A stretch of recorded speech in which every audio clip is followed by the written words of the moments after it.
It all began in year 2013 when I decided to move on from Times of India after spending 2 decades there.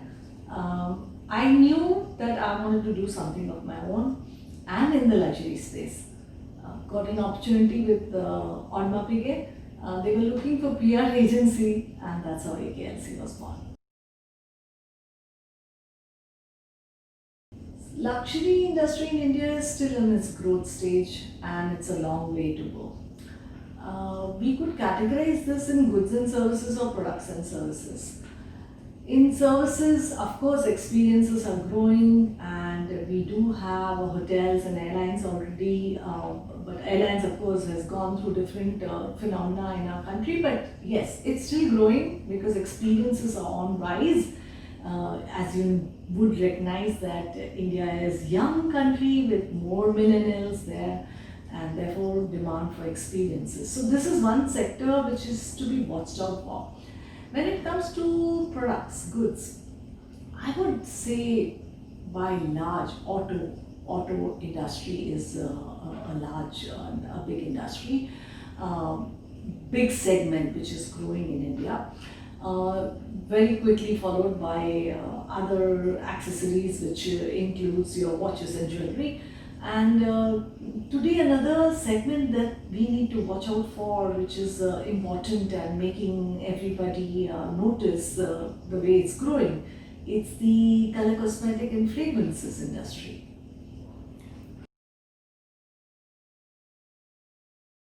To tell you honestly, it just unfolded with time. We began as a PR agency, but as we have come along in this journey of last 6 years, there have been more and more demand coming our way from different categories, from events, from digital marketing, from digital advertising to influencers. And experiences, yes, play a very important role as well. Two big challenges, I would say. One to begin with. When you serve more than 2 decades with any corporate firm, you seem to not exist, or you seem to exist more as a corporate.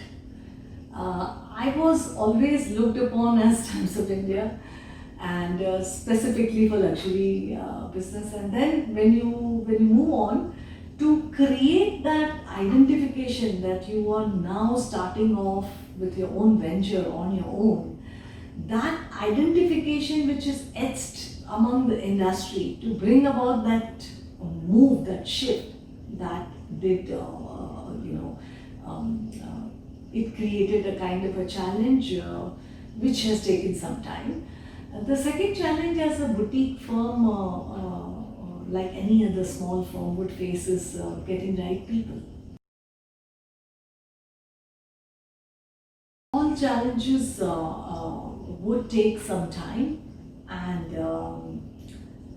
different strategies to be taken to convince or to communicate and make people understand that it's no longer Times of India, it's a new company called AKLC.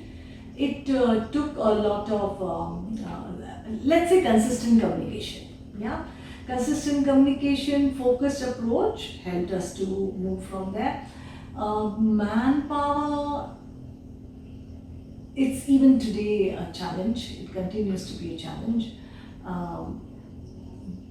We overcome a little bit, but I would never say that we have overcome it totally. To me, empowerment is all about freedom to take decisions, then implement them, and face the consequence or the results of such decisions. Therefore, I would say it's a process. Empowerment of a woman is a process.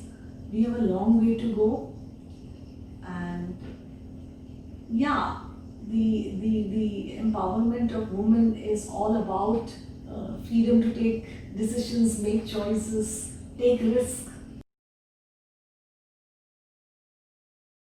Yes, for sure.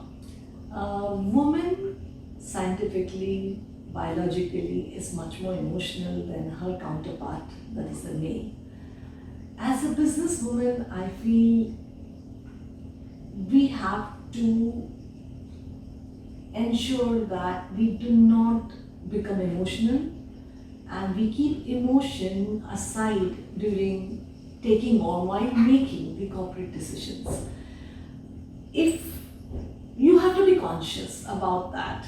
So being emotional comes very natural for a woman. It's a part of you, it's in your DNA. And sometimes business decisions cannot be taken with emotion.